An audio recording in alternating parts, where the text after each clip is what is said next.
বিসমিল্লাহির রহমানির রহিম।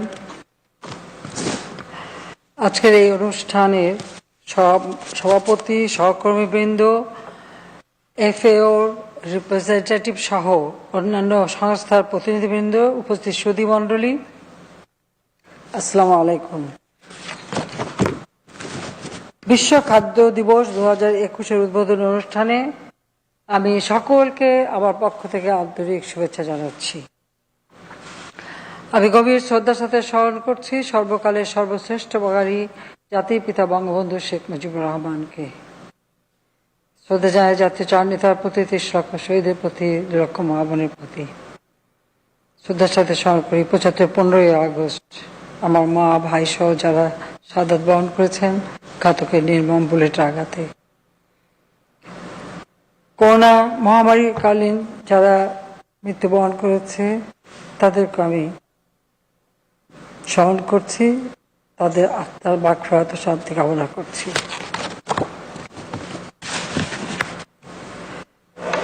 পেটে খেলে পিঠে সয়, একটা প্রবাদ বাংলাদেশে আছে।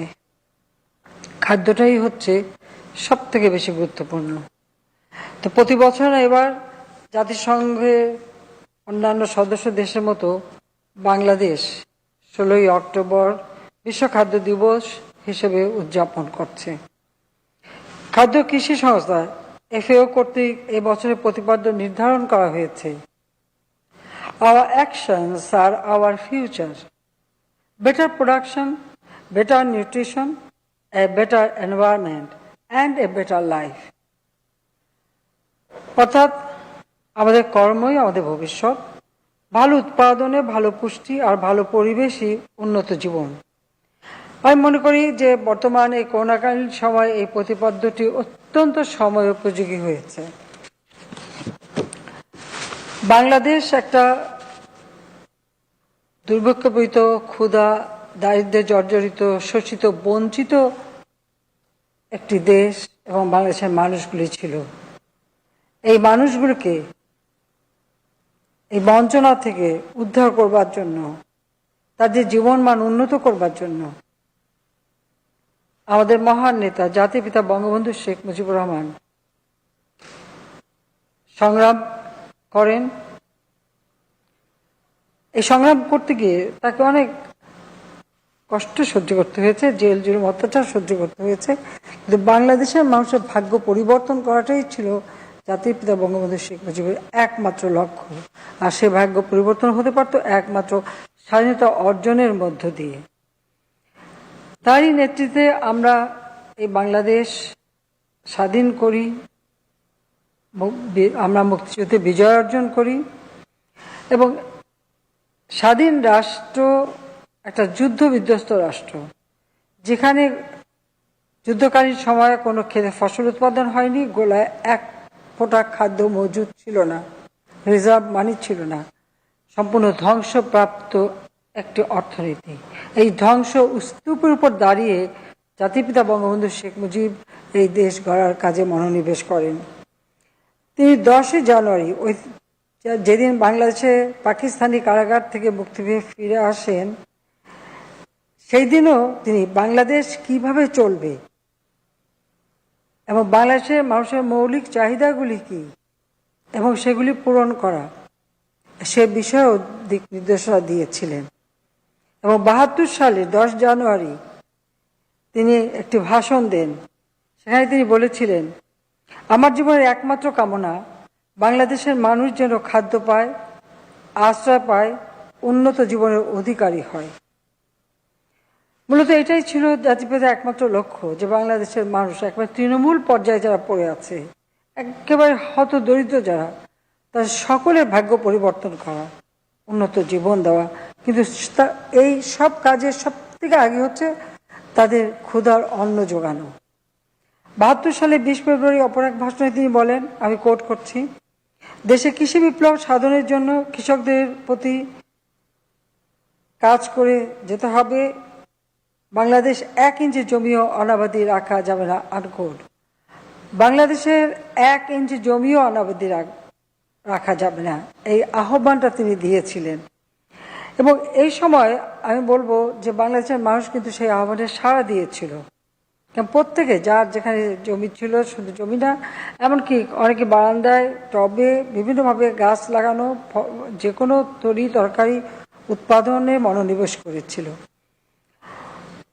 আমাদের মুক্তিযুদ্ধের সময় একটা ঘোষণা ছিল যে স্বাধীনতার পরপর বাংলাদেশে দুর্ভিক্ষ হবে এবং কোটি কোটি মানুষ মারা যাবে, কিন্তু জাতির পিতা বঙ্গবন্ধু শেখ মুজিবুর রহমানের গৃহীত পদক্ষেপের ফলে সেটা কিন্তু হয়নি। পরবর্তীতে একটা ষড়যন্ত্রমূলক ঘটনা ঘটে, কিন্তু প্রকৃতপক্ষে তিনি কিন্তু এই বাংলাদেশকে যুদ্ধ বিধ্বস্ত দেশ গড়ে তুলে উন্নয়নের পথে এগিয়ে নিয়ে যাচ্ছিলেন। এবং তিনি যে প্রথম বাজেট দেওয়া হয়, 500 কোটি টাকার বাজেটে 101 কোটি টাকাই হচ্ছে শুধুমাত্র কৃষির ক্ষেত্রে, অর্থাৎ খাদ্য উৎপাদন, মানুষের খাদ্য চাহিদা পূরণ, এটাই ছিল জাতির পিতার একমাত্র লক্ষ্য। এবং তিনি জাতীয় কৃষি পুরস্কার তহবিলও গঠন করেন।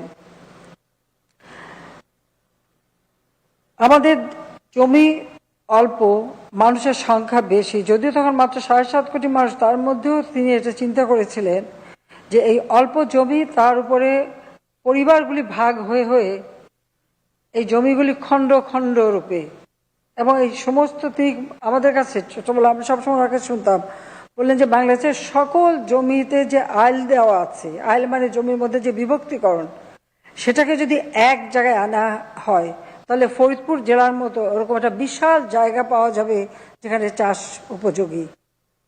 আর সেদিকে লক্ষ্য রেখেই আমাদের দেশের এই মানুষের খাদ্য চাহিদা পূরণ করবার জন্য তিনি সমন্বিত পদ্ধতিতে চাষ বা যৌথ কৃষি খামারের প্রচলন অথবা সমবায়ের মাধ্যমে চাষের উপরই গুরুত্ব দিয়েছিলেন। এবং তিনি এ ব্যাপারে বলেছিলেন, আমি কোট করছি, যে প্রতি গ্রামে যৌথ চাষ হবে এবং ফসলের ভাগ যাবে মালিক, শ্রমিক, গ্রাম তহবিলে 3 জায়গায়। আপনারা জানেন যে তিনি যে দ্বিতীয় বিপ্লবের ডাক দিয়েছিলেন, এবং সেখানে যদিও বাংলাদেশ কৃষক শ্রমিক আওয়ামী লীগ গঠন করেন, জাতীয় ঐক্যের ডাক দেন, তিনি চেয়েছিলেন বাংলাদেশের সকল মানুষ ঐক্যবদ্ধ হোক, সকল দল মত নির্বিশেষে ঐক্যবদ্ধ হোক, এবং বাংলাদেশের উন্নয়নটা যেন স্থায়ী হয় এবং দ্রুত হয়, সেই লক্ষ্য নিয়েই কিন্তু সেই দ্বিতীয় বিপ্লবের কর্মসূচির ডাক দেন। এবং সেখানে তিনি বাধ্যতামূলক গ্রাম সমবায় গড়ে তোলার পদক্ষেপ নেন।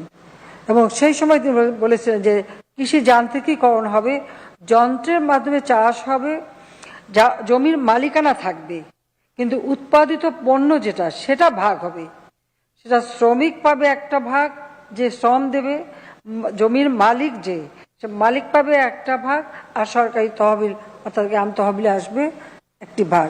এবং সমগ্র বাংলাদেশকে তিনি যতগুলি আমাদের বিশেষ করে আমাদের মাত্র 19টা জেলা ছিল, যতগুলি মহকুমা ছিল সেগুলিকে তিনি জেলায় উন্নত করেন এবং জেলা গভর্নর নিযুক্ত করেন যে প্রত্যেকটা জেলা ভিত্তিক উন্নতি কিভাবে হবে এবং আমাদের ভূমি যথাযথভাবে ব্যবহার করা এবং উৎপাদন বৃদ্ধি করে মানুষের খাদ্য চাহিদা পূরণ করা। শুধু তাই নয়, তিনি সমগ্র বাংলাদেশে এই প্রত্যেকটা জেলায় এবং ইউনিয়ন পর্যায় পর্যন্ত খাদ্য গুদাম নির্মাণ করার কাজও শুরু করেছিলেন, যেন যেখানে যে উৎপাদন হবে সেটা যেন সেখানে মজুত করে রাখা যায়, যে আপৎকালীন সময় যেন তা ব্যবহার করা যায়, সেই কাজটাও কিন্তু তিনি শুরু করেছিলেন। তিনি কৃষিতে গবেষণায় সবথেকে গুরুত্ব দিয়েছিলেন এবং জাতির পিতা এই বাংলাদেশে কিন্তু আমাদের কৃষক আমাদের কৃষিবিদ যারা, তাদের আসলে তাদের মর্যাদাটা তেমন ছিল না। কাজে জাতির পিতা বঙ্গবন্ধু শেখ মুজিবই প্রথম কৃষিক্ষেত্রে কৃষিবিদদের প্রথম শ্রেণীর মর্যাদা প্রদান করেন এবং কৃষি শিক্ষা ও গবেষণার জন্য আলাদা বরাদ্দও দেন এবং বীজ প্রত্যয়ন এজেন্সি পুনর্গঠন করেন। বিএডিসি তিনি তৈরি করে দিয়ে যান, সেখানে বীজ গবেষণা, উৎপাদন এবং বিতরণ করবে। সামগ্রিক কৃষি, ধান, চা, মৎস্য সহ প্রাণী সম্পদ গবেষণা ইনস্টিটিউট প্রতিষ্ঠা করেন এবং তার প্রচেষ্টায় বাংলাদেশ 1973 সালে FAO সদস্যপদ লাভ করে। আপনারা একটা লক্ষ্য করবেন, একদিকে যুদ্ধবিধ্বস্ত দেশ গড়ে তুলছেন, কত অল্প সময়ের মধ্যে আন্তর্জাতিক সংস্থাগুলির সদস্যপদও তার সময় বাংলাদেশ অর্জন করতে সক্ষম হয়। এবং এফএও সহযোগিতা বাংলাদেশ পেতে শুরু করে এবং উৎপাদনও প্রায় 5% তখন বার্ষিক হারে বৃদ্ধি পেতে শুরু করে। একটা প্রদেশ সেটাকে একটি রাষ্ট্রে উন্নীত করে উন্নয়নের পথে এগিয়ে নিয়ে যাওয়ার যে সাফল্য মাত্র 3.5 বছরের মধ্যে তিনি দেখাতে পেরেছিলেন, সেটা বোধহয় আমাদের যারা স্বাধীনতা বিরোধী বা যারা মুক্তিযুদ্ধের চেতনায় বিশ্বাস করে না, আদর্শে বিশ্বাস করে না, অথবা কোনো দেশীয় এজেন্সি নিয়ে দেশে ছিল, তাদেরই প্ররোচনায় 75 আগস্ট জাতির পিতাকে নির্মমভাবে হত্যা করা হয়। আর এই হত্যার পর থেকে আপনারা লক্ষ্য করবেন যে বাংলাদেশকে পরনির্ভরশীল করে রাখা, বাংলাদেশ যেন আত্মমর্যাদাশীল না হয়, স্বাধীনতা যেন সাফল্য না অর্জন করে, স্বাধীনতাকে সবসময় যেন মানে এই স্বাধীন হওয়াটাই যে তাদের কাছে খুব একটা খুশির ছিল না, তাই তারা প্রতিশোধ নেয়, জাতির পিতাকে হত্যা করে। আর বাংলাদেশেও নেমে আসে স্থবিরতা। তিনি যে উদ্যোগগুলি নিয়েছিলেন, অর্থাৎ যে গাছগুলি লাগিয়েছিলেন তার ফসলটা পরবর্তী যারা তখন গবেষণায় গুরুত্ব দেয় এবং গবেষণার জন্য আলাদা আমরা অর্থ বরাদ্দ দিই। এবং সেই সময় থেকেই যেহেতু আমাদের দক্ষিণ অঞ্চলে লবণাক্ততা আছে, যে লবণাক্ত সহিষ্ণু ধান এটার জন্য গবেষণা করে উদ্ভাবন করা হয়, লবণাক্ত সহিষ্ণু, খরা সহিষ্ণু বা জলমগ্ন সহিষ্ণু। কারণ আমাদের দেশে বন্যা হয়, সে বন্যায় অনেক সময় মানে ক্ষেতের ফসল নষ্ট হয়, তো কতদিন সেই জলমগ্ন ফসল থাকতে পারে এর উপর গবেষণা আমরা গুরুত্ব দিই। এবং 98 সালে যে ভয়াবহ বন্যা হয়েছিল, প্রায় 70 দিনের মতো বাংলাদেশ পানি নিচে ছিল, তখনও বলা হয়েছিল এদেশে 2 কোটি মানুষ না খেয়ে মারা যাবে। আমরা বলেছিলাম একটি মানুষও না খেয়ে মারা যাবে না। কিন্তু বন্যা পরবর্তীতে আমরা এই ফসল উৎপাদনে অত্যন্ত গুরুত্ব দেই। এমনকি আমরা যখনই যেসব এলাকায় বন্যা ছিল না সেসব এলাকায় আমরা বীজতলা মানে উৎপাদনের জন্য বীজ এবং সার সরবরাহ করতে থাকি। এয়ারফোর্সের হেলিকপ্টারে করে করে এই বীজতলাগুলি সমগ্র বাংলাদেশের গ্রামে গ্রামে আমরা ছড়িয়ে দিই, যার ফলে বাংলাদেশ ওই 98 সালেই কিন্তু খাদ্যের স্বয়ংসম্পূর্ণতা অর্জন করে। খাদ্যের স্বয়ংসম্পূর্ণতা অর্জন আমরা যখন ঘোষণা দিলাম পার্লামেন্টে, মতিয়াপা এখানে উপস্থিত আছেন, আমাদের তদানীন্তন কৃষিমন্ত্রী, আর আমার ডক্টর আনিসুজ্জামান সাহেব কৃষিবিদ, উনি তো আর বেঁচে নেই, তিনি আমার উপদেষ্টা ছিলেন এই বিষয়ে, সারা বাংলাদেশ তিনি ঘুরে বেড়াতেন।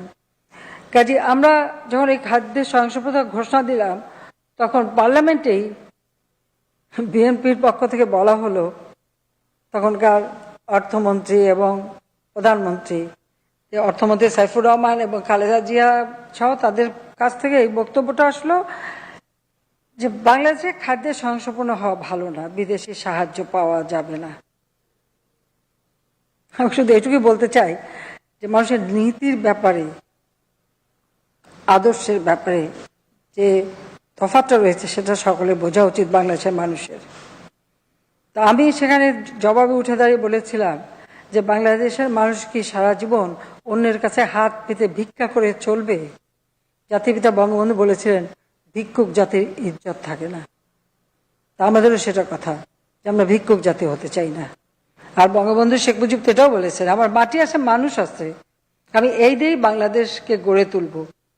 আন্তর্জাতিক অনেক সাংবাদিক অনেকেই প্রশ্ন তাকে করতেন যে আপনি কিভাবে বাংলাদেশে উন্নত করবেন, তিনি এই কথাটাই বলছেন, আমার মাটি আছে, উর্বর মাটি, আর আমার মানুষ আছে। যাক, আমরা সেই 96 সালেই কৃষি নীতি 1999, নতুন কৃষি সম্প্রসারণ নীতি 1996 প্রথম করি, এরপর কৃষি নীতি 1999 প্রণয়ন করি এবং গবেষণার জন্য আমরা বিভিন্ন উদ্যোগ নিই। এবং বাংলাদেশ যে খাদ্যের স্বয়ংসম্পূর্ণতা অর্জন করে সে কারণে সেই সময় এফএও বাংলাদেশকে সেরেস পুরস্কারে ভূষিত করে। যদি এখানে আমার নাম পাঠিয়েছিল কৃষি থেকে, কাজে আমি তখন সেরেস পুরস্কার পাই। তো এটাও বাংলাদেশের জন্য একটা মানে আমরা সম্মান বয়ে এনেছিল। আমরা দ্বিতীয়বার যখন সরকারে আসি, কারণ আমাদের গবেষণা আমরা দিয়ে এসেছিলাম, সেগুলি চলতে থাকে, এর জন্য আমি আমাদের গবেষণাবিদদের, কৃষিবিদদের ধন্যবাদ জানাই যে তাদের এই গবেষণার ফলে আজকে আমরা অনেক দূর এগিয়ে গেছি। তবে আমরা 2008-এর নির্বাচনে জয়ী হয়ে 2009 যখন সরকার গঠন করি, তখন থেকে আবার আমরা কৃষিখাতে বিভিন্ন পদক্ষেপ নেই যেন খাদ্য চাহিদা এটার জন্য আমরা পূরণ করতে পারি। এবং আপনারা জানেন যে আমরা বিনা পয়সায় খাদ্য বিতরণ করি যারা একেবারে দুস্থ, যারা দরিদ্র, সেই সব মানুষগুলিকে, বিশেষ করে মহিলাদের, বিশেষ করে বয়স্ক মহিলাদের। আমরা বয়স্ক ভাতা, বিধবা ভাতা, প্রতিবন্ধী ভাতা, আমাদের যারা বিধবা নারী তাদের জন্য আমরা ভাতার ব্যবস্থা করে দিই। পরবর্তীতে আমরা মাত্র 10 টাকায় চাল যাতে কিনতে পারে, কারণ অনেক হয়তো সরাসরি বিনা পয়সা নেবে না, তো তার জন্য আমরা 10 টাকায় চালের ব্যবস্থা করে দিই। এরকম বিভিন্নভাবে আবার ওএমএস চালু রাখি, খাদ্যটা যেন মানুষের কাছে পৌঁছায়, খাদ্যের অভাবটা যেন মানুষের না হয়। এবং আমরা যে বয়স্ক ভাতা, বিধবা ভাতা, এই ভাতা দিচ্ছিলাম, এই ভাতায়ও আমাদের এটাই লক্ষ্য ছিল যে তারা যেন তাদের চাহিদা মতো প্রতি মাসে চালটা কিনতে পারে। সেই দাম ধরেই আমরা প্রথমে এই বয়স্ক ভাতা দেওয়া শুরু করি। যাক, আমরা কৃষিকে আরো গুরুত্ব দেই। দ্বিতীয়বার সরকার এসে অনেক পদক্ষেপ নেই, এটা ইতিমধ্যে আপনারা শুনেছেন। আমরা কৃষি বাতায়ন, কৃষক বন্ধু ফোন সেবা, 3331, কৃষকের জানালা, কৃষি কল সেন্টার প্রায় 16,123টি ইত্যাদির মাধ্যমে আমরা কৃষকদের সাথে তথ্য আদান প্রদানের ব্যবস্থা করি।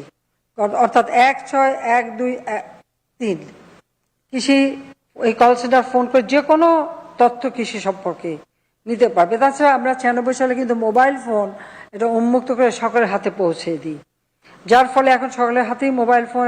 আমার একজন কৃষক ভাইও একটা ছবি তুলে এই কৃষি বাতায়ন থেকে অথবা তথ্য কেন্দ্র থেকে যে কোনো তথ্য পেতে পারি।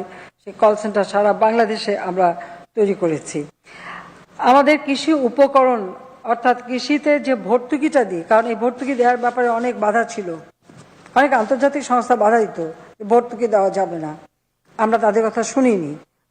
আমি একদম স্পষ্ট, 96 সালে সরকারে আসার আগে থেকেই অনেকে, যেমন ওয়ার্ল্ড ব্যাংকই আমাদেরকে পরামর্শ দিচ্ছে যে এটা ভর্তুকি দেওয়া যাবে না। তো আমরা যে পৃথিবীর সব দেশ দেয়, আমরা দেবো না কেন? আমার দেশের মানুষের খাদ্যটা আগে, তাদের প্রথম চাহিদাটা হচ্ছে খাদ্য। আগে তো আমাকে খাদ্য দিতে হবে, তার জন্য আমার উৎপাদন বাড়াতে হবে। ঠিক আছে, আমাদের যদি কেউ এ ব্যাপারে ঋণ না দেয় তা আমরা নিজের পয়সায় দেব। তখনও কিন্তু সরকারে আসি নাই, তার আগে থেকে এই সমস্ত আলোচনা আমার সাথে তারা করতো, এবং আমি আমার যেটা নীতি ছিল আমি সেটা স্পষ্ট তাদের জানিয়েছি এবং আমরা তাই করেছি। এবং আমরা কৃষি উপকরণ কার্ড করে দিয়েছি এবং সরাসরি কৃষকদের হাতে তার ভর্তুকি টাকাটা যাতে পৌঁছায় সেই ব্যবস্থাটা করে দিয়েছে। প্রায় 2,10,00,000 কৃষককে আমরা কৃষি উপকরণ সহায়তা কার্ড দিয়ে যাচ্ছি। পাশাপাশি আরেকটা কাজ আমরা করেছি যে আমরা বেসরকারি খাতে, আপনারা জানেন যে ব্যাপকভাবে ব্যাংক আমরা প্রতিষ্ঠা করতে দিয়েছি, কিন্তু সেখানে একটা নির্দেশনা আছে যে এই ব্যাংকের শাখা সারা বাংলাদেশে হতে হবে। আর তাছাড়া আমাদের সরকারি ব্যাংক তো আছেই বা অন্যান্য উপায় আছে। আমরা কৃষকদেরকে মাত্র 10 টাকায় যেন ব্যাংক অ্যাকাউন্ট খুলতে পারি সেই ব্যবস্থা আমরা করে দিই। এবং 96 সাল থেকেই আমরা বর্গা চাষিদের কৃষি ব্যাংকের মাধ্যমে বর্গা চাষিদের বিনা জামানতে কৃষি ঋণ দেওয়া শুরু করি। কারণ বর্গা চাষিরা, তাদের জমি নাই, তারা জামানত রাখতে পারতো না, যার জন্য তারা ঋণ পেত না। সেখানে আমরা এই ব্যবস্থাটা নিই। আমার কথাই ছিল যে ব্যাংক কৃষকের কাছে পৌঁছে যাবে। ডক্টর জলিল সাহেব, তিনিও কৃষিবিদ, তিনি ব্যাংকের চেয়ারম্যান ছিলেন, তাকে আমি বলেছিলাম আপনি সোজা একেবারে হাটের দিনে যে বসবেন একটা চাদর বিছিয়ে, সেখানে বসে এই বর্গা চাষিদের ঋণ দেবেন, সেখানেই এরপর সংগ্রহ করবেন, সেখানে দেবেনও সেখানেই। এবং সেটাই কিন্তু করা হয়েছিল। বর্গা চাষিরা সরাসরি টাকা পেত, কারণ তাদেরকে মহাজনের কাছ থেকে অনেক বড় সুদে টাকা নিতে হতো। সেটা যাতে না হয়, আর কৃষি কাজটা করে বর্গা চাষিরা। আমরা যে আমাদের কৃষি কাজ, আমাদের জমি আছে, কারা করে? কাজে তাদের হাতে যদি নগদ টাকা না থাকে তো তারা উৎপাদন বাড়াবে কিভাবে? জমিতে নিড়ানি দেওয়া, সার দেওয়া বা পানি দেওয়া বা যা যা কাজ করা লাগে, শ্রম দেওয়া, আমরা সেই ব্যবস্থাটা কিন্তু 96 সাল থেকেই শুরু করি, যার ফলাফল এখন আমরা পাচ্ছি। আমাদের এই 10 টাকা যে ব্যাংক অ্যাকাউন্ট, 1,02,70,143 জন কৃষক 10 টাকার ব্যাংক অ্যাকাউন্ট খুলে সুবিধা পাচ্ছে। আমাদের শুধু উৎপাদন বাড়ালে হবে না, সাথে সাথে আমাদের মানে বাজারজাত করাটা, এটার দিকে দৃষ্টি দিতে হবে। এবং জাতিপিতা যে বহুমুখী গ্রাম সমবায় করেছিলেন, সেখানে কিন্তু এটাই ছিল সব থেকে লক্ষ্য, যে উৎপাদিত পণ্য বাজারজাত করা সমবায়ের মাধ্যমে। আমাদের দুর্ভাগ্য যে তিনি কাজগুলি করে যেতে পারেননি। তিনি যদি করে যেতে পারতেন, তাহলে আজকে বাংলাদেশ, সেই আমি বলবো 40 বছর আগেই বাংলাদেশ উন্নত সমৃদ্ধ বাংলাদেশ হিসেবে প্রতিষ্ঠা লাভ করতে পারত। আর সেটাই করতে দেওয়া হলো না, জাতির পিতাকে হত্যা করে। আমরা তার আদর্শ নিয়ে চলছি। আমরা কৃষি পণ্য প্রক্রিয়াজাতকরণ ও ভ্যালু চেইন ব্যবস্থাপনার উপর গুরুত্ব আরোপ করছি। 2009 থেকে বর্তমান পর্যন্ত বৈরী পরিবেশ সহনশীল 655টি উন্নত ফলনশীল জাতের ফসল এবং 591টি প্রযুক্তি উদ্ভাবন করা হয়েছে, যা জলবায়ু ও মৃত্তিকা উপযোগী অনুযায়ী শস্য বিন্যাস করেছি। কৃষি শিক্ষা গবেষণার খাতে বরাদ্দ আমরা আরও বৃদ্ধি করেছি। আমাদের কৃষি বিজ্ঞানীরা কৃষিখাতে চতুর্থ শিল্প বিপ্লবের প্রযুক্তি ব্যবহারের দিকে দ্রুত এগিয়ে যাচ্ছে, কারণ বাংলাদেশ এখন ডিজিটাল বাংলাদেশ। ভবিষ্যতে সেই ডিজিটাল পদ্ধতিতেই সব চলবে, যে আমাদের এই কৃষি খাতটাও যেন তার থেকে পিছিয়ে না থাকে, তার প্রস্তুতি আমরা এখন থেকে নিচ্ছি। নিরাপদ খাদ্য আইন 2013 প্রণয়ন করা হয়েছে। বাংলাদেশ নিরাপদ খাদ্য কর্তৃপক্ষ সহ সংশ্লিষ্ট বিধিবিধান সবকিছুই তৈরি করা হয়েছে। 2018 সালের 2 ফেব্রুয়ারি জাতীয় নিরাপদ খাদ্য দিবস আমরা পালন শুরু করেছি। আর ভেজাল খাদ্য শনাক্তকরণে on spot screening, mobile court ও মনিটরিং টিমের কার্যক্রম পরিচালনা করা হচ্ছে। আর নিরাপদ খাদ্য কর্তৃপক্ষের প্রধান কার্যালয় স্থাপন ও কেন্দ্রীয় ল্যাবরেটরি ও বিভাগীয় ল্যাবরেটরি স্থাপনের জন্য ইতিমধ্যে পূর্বাচলে কিন্তু 5 একর জমি দেওয়া হয়েছে। 2 একর 3 একর না, 5 একর জমি বরাদ্দ দেওয়া আছে। এবং 8টি বিভাগে 8টি রেফারেন্স ল্যাবরেটরি স্থাপনের পরিকল্পনাও গ্রহণ করা হয়েছে। নিরাপদ খাদ্য কর্তৃপক্ষের হটলাইনও চালু করা হয়েছে। জাতীয় কৃষি সম্প্রসারণ নীতি 2020 প্রণয়ন করা হয়েছে। আমরা আমাদের যে প্রণীত নীতিমালা, সেখানে কৃষি, দুর্যোগ ব্যবস্থাপনা, জৈব কৃষি, খাদ্য, আইসিটি, ই কৃষি, সমন্বিত ক্ষুদ্র সেচ, ভূগর্ভস্থ পানির ব্যবস্থাপনা সম্পর্কিত নীতি আইন, কৃষি সম্প্রসারণ ম্যানুয়াল, এই সব কিছু নিয়েই আমাদের যে কর্মসূচি, 8ম পঞ্চবার্ষিকী পরিকল্পনা, এগুলি সবই আমাদের সংযুক্ত করা হয়েছে। কারণ আমরা 2009 সালে সরকার আসার পর আমরা 2010 সাল থেকে 2021 পর্যন্ত আমাদের যে প্রেক্ষিত পরিকল্পনা করি, সেখানে 2021-এ যে রূপকল্প আমরা ঘোষণা দিই, সেখানে আমরা ঘোষণা দিয়েছিলাম বাংলাদেশ একটা মধ্যম আয়ের দেশ হবে বা উন্নয়নশীল দেশ হবে। আজকে উন্নয়নশীল দেশের মর্যাদা আমরা পেয়েছি, সেটা আমাদের ধরে রাখতে হবে। আর সাথে সাথে 2021 থেকে 2041 যে প্রেক্ষিত পরিকল্পনা আমরা প্রণয়ন করেছি, সেখানে এই বিষয়গুলি অত্যন্ত গুরুত্ব পেয়েছে, যার জন্য ডেল্টা প্ল্যান 2100 আমরা প্রণয়ন করেছি, যেন আমাদের খাদ্য উৎপাদন কোনো মতেই যেন বাধাগ্রস্ত না হয়। আর এসডিজি 2030 তো আমরা প্রাধান্য দিই আমাদের 8ম পঞ্চবার্ষিকীতে, সেগুলিও বাস্তবায়নের ক্ষেত্রেও, বিশেষ করে বাংলাদেশের ক্ষেত্রে যেগুলি সব থেকে প্রযোজ্য, সেটা আমরা করে যাচ্ছি। আমি কৃষিবিদগণকে আন্তরিক ধন্যবাদ জানাই যে তাদের প্রচেষ্টার ফলে আজকে আমরা অনেক দূর এগিয়ে গেছি। আর সেই সাথে সাথে আপনারা জানেন যে কৃষিতে মানে অর্থাৎ এটা তো একটা খাদ্য উৎপাদন, এই গবেষণার ফলে দেশি বিদেশি অনেক ফল, তরি তরকারি সবকিছু এখন উৎপাদন হচ্ছে, যা একসময় শীতকালের খাবার ছিল। কবে শীতকাল আসবে, একটু ফুলকপি খাবো, পাতাকপি বা একটা গাজর, এখন তো সব 12 মাসই পাওয়া যাচ্ছে। এবং এই 12 মাসে যে সমস্ত জিনিস এবং অনেক বিদেশি ফল এখন বাংলাদেশে উৎপাদন হচ্ছে, এটা তো আমাদের কৃষিবিদদেরই অবদান, কৃষি বিজ্ঞানীদের অবদান। সেজন্য আমি সবাইকে ধন্যবাদ জানাই এবং এই ক্ষেত্রে যত দূর সম্ভব সহযোগিতা দেওয়ার আমরা দিচ্ছি। আপনারা ইতিমধ্যে জানেন যে আমরা সারের দাম কমিয়ে একেবারে ন্যূনতম পর্যায়ে আমরা নিয়ে এসেছি। কোথায় 80-90 টাকা দাম ছিল, সেটা 16 টাকা, 22 টাকা, এরকম আমরা এই হারে আমরা কমিয়েছি। আমরা কেন দিয়েছি? তারপরে বিদ্যুতের ক্ষেত্রে আমরা 20% তাদেরকে ভর্তুকি দিচ্ছি, রিবেট দিচ্ছি। তার পাশাপাশি এখন আমরা সোলার সিস্টেমে যাতে সেচটা চালাতে পারি সেই ব্যবস্থাও আমরা করে দিচ্ছি। এই বিদ্যুতের জন্য আজকে বাংলাদেশের কিন্তু প্রায় 99.99% মানুষই বিদ্যুৎ পাচ্ছে।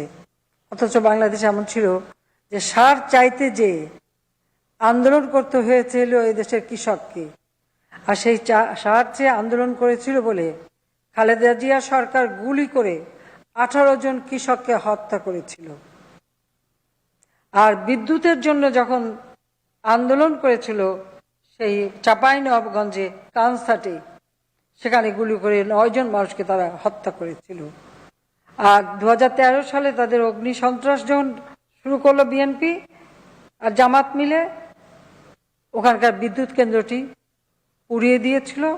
এমনকি সেটা পরিচালনা করার জন্য যে ইঞ্জিনিয়ার, তাকে ওই আগুনে দগ্ধ করে হত্যা করেছিল। এভাবেই কিন্তু একটা দেশের উন্নয়ন যাত্রাকে তারা বারবার ক্ষতিগ্রস্ত করতে চেয়েছে। এটা হচ্ছে আমাদের জন্য দুর্ভাগ্যের বিষয়। যাও, আমরা ইতিমধ্যে অনেক পরিসংখ্যান দেওয়া হয়েছে, তা আমিও কিছু না বললে হয়তো আমাদের কৃষিবিদরা হয়তো কষ্টই পাবেন। আমি বলছি 2009 সাল থেকে যদি আমরা তুলনা করি 2020 সাল পর্যন্ত চালের উৎপাদন প্রবৃদ্ধি 17%, গমের 21%, ভুট্টা 640%। ভুট্টা চাষ বাংলাদেশে হতো না। আমরা গিয়েছিলাম ইন্দোনেশিয়া এবং ফিলিপাইন সফরে, মতে আপা আমাদের সাথে ছিলেন। ইন্দোনেশিয়া ভুট্টা কেনে বাইরের থেকে, তো আমরা বললাম যে ভুট্টা তো আমরা উৎপাদন করতে পারি। আমরা ফিরে এসে ভুট্টা উৎপাদন, ভুট্টা চাষ শুরু করি, যা আজকে আমাদের জন্য একটা অর্থকরী ফসল। আলুতে 96%, ডালে 443%, তৈলবীজে 75%, সবজির ক্ষেত্রে 534%, পেঁয়াজ প্রবৃদ্ধি হয়েছে 248%, যা অভাবনীয়। অনেক অনেক ধন্যবাদ আমাদের কৃষি বিজ্ঞানীদের এবং কৃষকদের যারা এই উৎপাদন করছে, কারণ এগুলি সব খাদ্য পণ্য। এই পণ্যগুলি আমরা নিজেরা উৎপাদন করব, মানসম্মত হবে সেটাই দেখব। আর উৎপাদিত খাদ্য শস্যকে সংরক্ষণ করবার জন্য সাইলো আমরা করে দিচ্ছি। সান্তাহার একটি সাইলো আমরা ইতিমধ্যে করে দিয়েছি, মংলায় করে দিয়েছি, এছাড়া আরও বিভিন্ন জায়গায় কিন্তু আমরা সাইলো করে দিচ্ছি। এবং আপৎকালীন সময় কৃষক যাতে খাবার রাখতে পারে তার জন্য তাদেরকে ছোট ছোট বিশেষ সাইলো দেওয়া হচ্ছে, যেগুলি ঝড়, জলোচ্ছ্বাস, বন্যার সময় তারা এটা সংরক্ষণ করতে পারে, সেই ব্যবস্থাটাও আমরা করে দিচ্ছি। কোনো মতে খাবারের অভাব না হয়, সেটাই আমাদের লক্ষ্য। খাবারের সাথে সাথে পুষ্টিটা দরকার, সেদিকে লক্ষ্য রেখেই আমরা আমিষ জাতীয় খাবার যাতে উৎপাদন হয়, অর্থাৎ গরু, ছাগল, ভেড়া, হাঁস, মুরগি বা এমনকি কোয়েল থেকে শুরু করে সবকিছুই এখানে, এমনকি টার্কি মুরগি, সেটাও এখন বাংলাদেশে হচ্ছে। অনেক কিছু এখন বাংলাদেশে সম্ভব হচ্ছে। আমরা এই আমিষের উৎপাদন বৃদ্ধিতে বিশেষভাবে গুরুত্ব দিয়েছি এবং দুধ, মাংস, ডিমের উৎপাদন যথাক্রমে 5 গুণ, 7 গুণ, 4 গুণ বৃদ্ধি পেয়েছে। আমাদের যা চাহিদা, সে চাহিদা পূরণ করে যে উদ্বৃত্ত থাকবে সেগুলিও যাতে প্রক্রিয়াজাত করা যায়। আমরা সারা বাংলাদেশে 100টা অর্থনৈতিক অঞ্চল করছি, সেখানে এই খাদ্য প্রক্রিয়াজাত শিল্প যাতে গড়ে ওঠে সেদিকে আমরা বিশেষভাবে দৃষ্টি দিয়েছি। আর আমাদের যে বিশেষ করে মাছে ভাতে বাঙালি, ভাত যেমন আমরা খাচ্ছি বা চাল উৎপাদন হচ্ছে, সেই সাথে আমরা এখন যেমন আমরা যদি হিসাব দেখি সারা বিশ্বে যে ধান উৎপাদনে বাংলাদেশ এখন তৃতীয়, শাকসবজি উৎপাদনে তৃতীয়, চা উৎপাদনে চতুর্থ, আম ও আলু উৎপাদনে সপ্তম, পেয়ারা উৎপাদনে অষ্টম, আভ্যন্তরীণ মুক্ত জলাশয় মাছ উৎপাদনে তৃতীয় এবং ইলিশ মাছ উৎপাদনে প্রথম স্থান অর্জন করতে সক্ষম হয়েছি। জাতির পিতা বঙ্গবন্ধু শেখ মুজিবুর রহমান গ্রামীণ উন্নয়ন ও কৃষির উপর গুরুত্ব আরোপ করে এক ভাষণে বলেছিলেন, আমি কোট করছি, আমার মাটির সঙ্গে, আমার মানুষের সঙ্গে, আমার কালচারের সঙ্গে, আমার ব্যাকগ্রাউন্ডের সঙ্গে, আমার ইতিহাসের সঙ্গে যুক্ত করেই আমার ইকোনমিক সিস্টেম গড়তে হবে, আনকোট। আমরা জাতিপিতা বঙ্গবন্ধু শেখ মুজিবুর রহমানের পদাঙ্ক অনুসরণ করে আমাদের ইকোনমিক সিস্টেম অর্থাৎ অর্থনৈতিক যে কার্যক্রম আমরা সেটা সেভাবেই পরিচালনা করছি। প্রথমে আমাদের দেশ আগে নিজেরা উৎপাদন করব, নিজের খাদ্য চাহিদা পূরণ করব, সেই সাথে সাথে উৎপাদিত যেটা পণ্য যেটা অতিরিক্ত হবে প্রক্রিয়াজাত করে আমরা বিদেশে রপ্তানি করে আর বৈদেশিক মুদ্রা অর্জন করব। সেটাই আমাদের লক্ষ্য এবং সেটা আমরা পারি, আমরা পারবো। ইতিমধ্যে তা আমরা ব্যবস্থা নিচ্ছি। আপনারা জানেন যে 1974 সালে জাতির পিতা সমুদ্র আইন করেছিলেন, সমুদ্র সীমা আইন, আর জাতিসংঘ করেছিল তা 1982 সালে। কিন্তু এই যে সমুদ্র সীমা আইন তিনি করে গিয়েছিলেন 75-এর পরে যে সরকারগুলি এসেছিল, জিয়াউর রহমান, জেনারেল এরশাদ, জেনারেল জিয়া, জেনারেল এরশাদ এবং বেগম খালেদা জিয়া, কেউই কিন্তু আমাদের সমুদ্র সীমায় যে আমাদের অধিকার আছে এই কথাটা কখনো উচ্চারণও করেনি, বলেওনি, বা এটা দাবি করা বা এটাকে অর্জন করার কোনো পদক্ষেপ নেয়নি। 96 সাল থেকে আমরা এটা শুরু করি, কারণ এই কাজটা করতে গেলে অনেকগুলি কাজ আমাদের আয়োজন করতে হয়েছিল। কিন্তু আপনি 2001-এ আমরা সরকারে আসতে পারলাম না, কারণ গ্যাস বিক্রি করার মুচলেখা দেয়নি বলেই আমাকে আর ক্ষমতা আসতে দেওয়া হলো না। এটা বৃহৎ দুটি দেশ আর প্রতিবেশী দেশ, তাদের চাহিদা পূরণ করতে পারিনি, কারণ আমার নিজের দেশের সম্পদ আমি অন্যকে বিক্রি করবার আগে আমার কথা ছিল আগে আমার দেশের মানুষ, তাদের চাহিদা পূরণ হবে, 50 বছরের মজুদ থাকবে, তারপরে যেটা অতিরিক্ত হবে সেটা আমি বেচতে পারি, তাছাড়া এই দেশের সম্পদ আমি বেচতে পারি না। এবং এই কথা আসলে এত বিশাল দেশ আমেরিকা আর পার্শ্ববর্তী দেশ ভারত তাদের পছন্দ হয়নি, কাজে আমি 2001-এ ক্ষমতা আসতে পারিনি। কিন্তু দেশ বেঁচে তো আমি ক্ষমতা আসবো না, এটা তো বাস্তব। যাই হোক, আমরা কিছু ব্যবস্থা নিয়েছিলাম, তারপরে 2009-এ সরকার গঠন করে আমরা উদ্যোগ নিই, আজকে আমরা বিশাল সমুদ্র সীমা অর্জন করেছি। এই সমুদ্র সম্পদ আমাদের অর্থনীতির কাজে লাগানোর জন্য ব্লু ইকোনমি এই কর্মসূচি আমরা নিয়েছি। এখান থেকে আমাদের খাদ্য চাহিদা অনেক পূরণ হবে, পুষ্টি চাহিদা পূরণ হবে। ইতিমধ্যেই সমুদ্রে কিন্তু সি উইড উৎপাদন শুরু হয়ে গেছে, এটাও একটা ভালো লক্ষণ। কাজে আমরা সামুদ্রিক মৎস্য আইন 2020 ইতিমধ্যে চূড়ান্ত করেছি। তাছাড়া 2020-21 অর্থবছর মুজিব বর্ষে বঙ্গবন্ধু কৃষি উৎসব উপলক্ষে পারিবারিক পুষ্টি বাগান স্থাপন কর্মসূচি গ্রহণ করা হয়েছে। এতে 4,73,700 কৃষক পরিবার পুষ্টি ও খাদ্য নিরাপত্তা উপকার ভোগ করছে। পঞ্চগড়ে চায়ের বাগান ছিল না, সেই চায়ের বাগানও আমরা সৃষ্টি করি, এখন ঘরে ঘরেও চা গাছ তারা উৎপাদন করছে এবং বিক্রি করছে। যে মানুষের কর্মসংস্থার ব্যবস্থা, আর্থিক সংস্থার ব্যবস্থা বাড়াতে হবে এই কারণে যাতে সে তার নিজের খাবারটা নিজে কিনতে পারে, খেতে পারে, সে ব্যবস্থাই আমরা করে দিচ্ছি।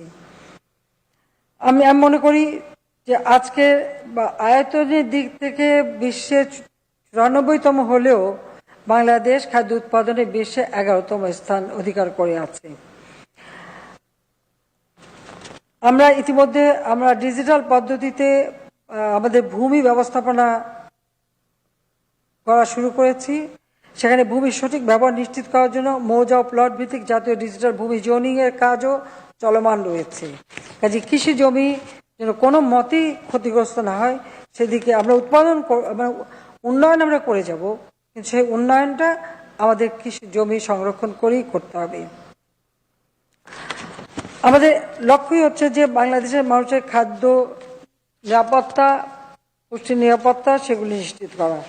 এবং শুধু তাই না, ইতিমধ্যে আমরা ল্যাবরেটরি প্রতিষ্ঠা করেছি, যেটা আমরা খাদ্য শুধু উৎপাদন না, খাদ্যের মানটা যেন ঠিক থাকে এবং সেটা আমার দেশে যারা ব্যবহার করবে তাদের জন্য যেমন প্রযোজ্য, আবার আমরা যখন রপ্তানি করব প্রক্রিয়াজাত করে তার জন্য প্রযোজ্য। আর যেমন বাগেরহাটে আমরা চিংড়ি ইনস্টিটিউট করেছি, তাছাড়া গম ভুট্টা, এটা দিনাজপুরে আমাদের ইনস্টিটিউট তৈরি করা হয়েছে এবং বিভিন্ন বাংলাদেশে এমনকি আমাদের বীজ উৎপাদনে বিভিন্ন গবেষণা করা হচ্ছে। আর বিএডিসি তো এক সময় ওয়ার্ল্ড ব্যাংকের পরামর্শে এটা বন্ধ করে দিচ্ছিল বিএনপি সরকার, আমরা এসে আবার এটাকে চালু করেছি, কারণ এটা জাতির পিতার হাতে গড়া। আর তাছাড়া বীজ আমরা উৎপাদন করব, আমরা অন্যের উপর নির্ভরশীল থাকবো না। আর বেসরকারি খাতে যারা করবে, কিন্তু সরকারের থেকে করে বীজ মানসম্পন্ন হতে হবে এবং যথাযথ সংরক্ষণ হতে হবে এবং বহুমুখী এটা সম্প্রসারণ করতে হবে।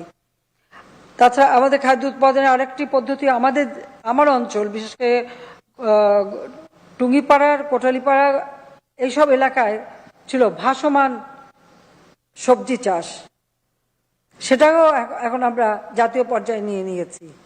যে সমস্ত অঞ্চলে এটা সম্ভব সেখানে এই ভাসমান সবজি চাষ কিন্তু শুরু হয়ে গেছে।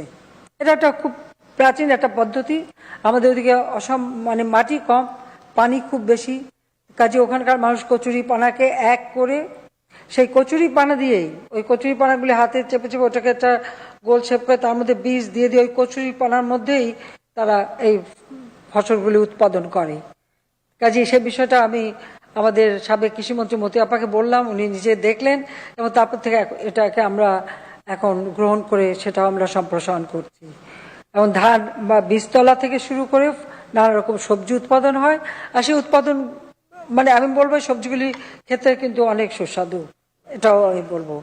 এবং এখন তো আরো বিভিন্ন পদ্ধতি এসে যাচ্ছে, কাজে যার জন্য আমি মনে করি যে খাবারে বাংলাদেশের আর কোনদিন আল্লাহর রহমতে কোনো অভাব থাকবে না। তবে গবেষণাটা অব্যাহত রাখতে হবে, কারণ একটা গবেষণা করে একটি বীজ যখন আপনি আবিষ্কার করেন, উদ্ভাবন করেন, সেটার মানে যখন এটার উৎপাদনটা হয় ধীরে ধীরে কিন্তু এটা আস্তে আস্তে উৎপাদনের পরিমাণটা কমতে থাকে। এই জন্য সবসময় আমার গবেষণাটা অব্যাহত রাখতেই হবে।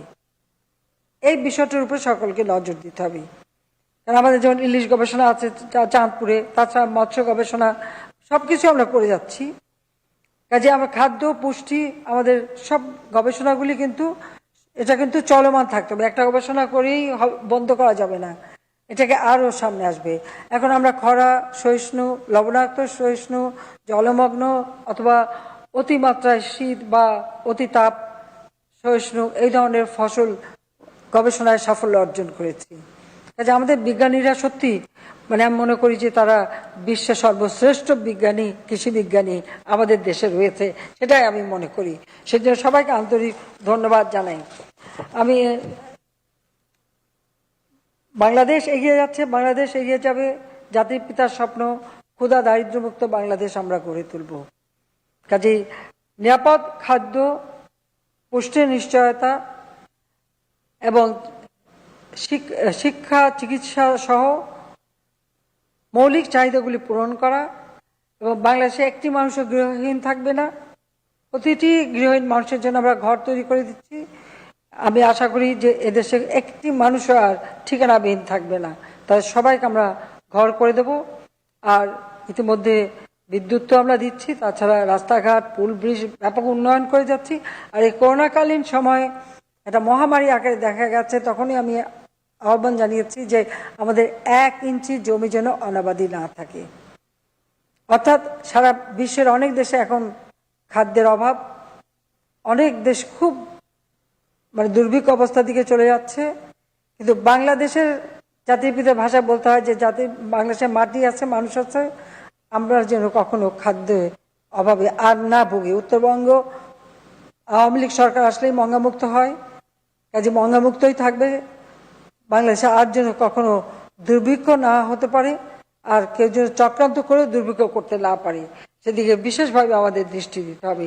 এবং খাদ্য নিরাপত্তা, খাদ্য চাহিদা ইনশাল্লাহ আমরা পূরণ করে যাব।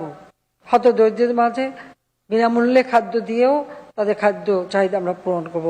এটাই হচ্ছে আমাদের আদর্শ, এটাই হচ্ছে আমাদের নীতি, এবং জাতির পিতার স্বপ্নের সোনার বাংলা ইনশাল্লাহ আমরা গড়ে তুলব। এই কথা বলেই আমি বিড়ি কর্তৃক উদ্ভাবিত বঙ্গবন্ধু ধান 100 এটাও বোধহয় প্রস্তুত করা হয়েছে, সেজন্য ধন্যবাদ জানাই। আর আমাদের নিরাপদ খাদ্য উৎপাদন ও পুষ্টি চাহিদা পূরণে সবাইকে সচেষ্ট থাকার জন্য আহ্বান জানাই। আর একটা কথা মনে রাখতে হবে যে আমাদের খাদ্য অপচয়টা কমাতে হবে, অপচয় যেন না হয়। সারা বিশ্বে কিন্তু একদিকে খাদ্য অভাব, অপরদিকে প্রচুর খাদ্য অপচয় হয়। এই অপচয় যেন না হয়, বরং যে খাদ্যগুলি অতিরিক্ত থাকে সেটাকে আবার পুনঃব্যবহার করা যায় কিভাবে, সে বিষয়টা আমাদের চিন্তা করতে হবে, এবং সেই ধরনের ব্যবস্থা আমাদের নিতে হবে।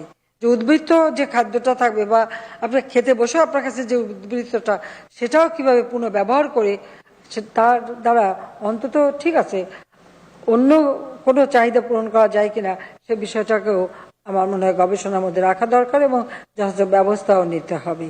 সেই কথা বলে সবাইকে আমি ধন্যবাদ জানাই, এবং বিশ্ব খাদ্য দিবস গৃহীত সকল আয়োজনের সাফল্য আমি কামনা করছি। সবাইকে ধন্যবাদ।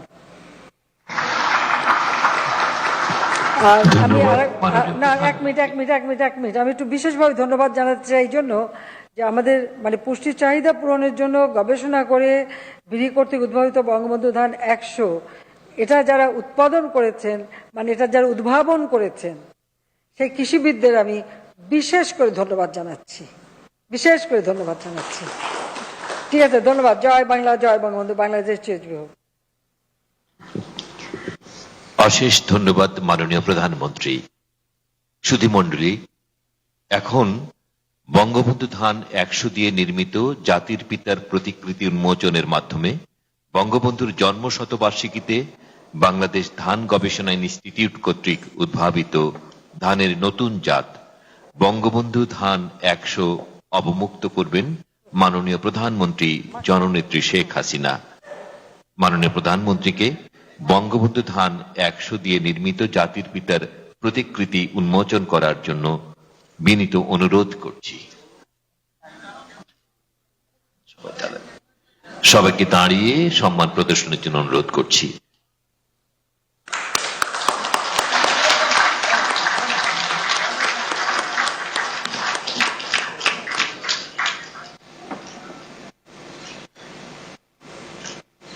ধন্যবাদ মাননীয় প্রধানমন্ত্রী। মাননীয় প্রধানমন্ত্রী কৃষি মন্ত্রণালয় কর্তৃক আয়োজিত বিশ্ব খাদ্য দিবসের আন্তর্জাতিক সেমিনারের উদ্বোধনী অনুষ্ঠান সমাপ্তির জন্য আপনার সানুগ্রহ অনুমতি প্রার্থনা করছি।